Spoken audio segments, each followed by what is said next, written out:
আসলে ঘটনাটা কিভাবে ঘটেছে ভাই? কি হয়েছে কি বলেন তো? কোনো গাড়িতে ধাক্কা দিয়েছে না স্লিপ হয়েছে?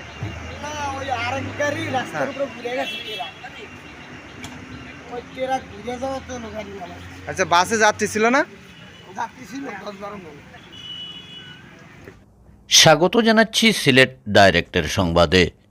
আপনাদের সঙ্গে আছি আমি তৌফিকুর রহমান হাবিব।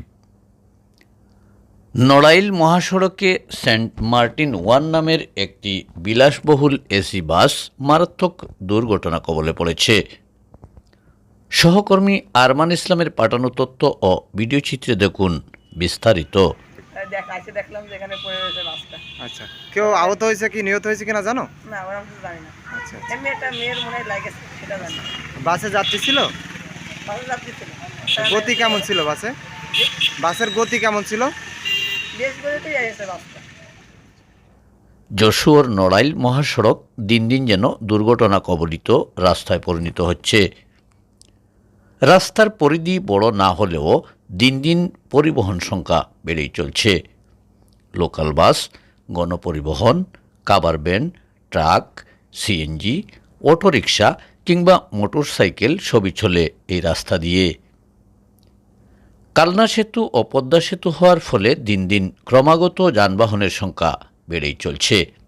ফলে সাধারণ মানুষ ও ছোট গাড়ি চলাচলে বিঘ্ন ঘটছে প্রতিনিয়ত।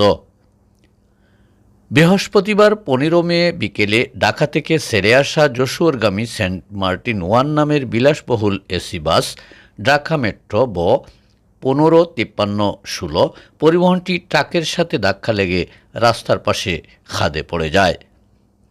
স্থানীয়দের সহযোগিতায় 2 জন যাত্রীকে গুরুতর আহত অবস্থায় যশোর সদর হাসপাতালে পাঠানো হয়েছে বলে জানা গেছে।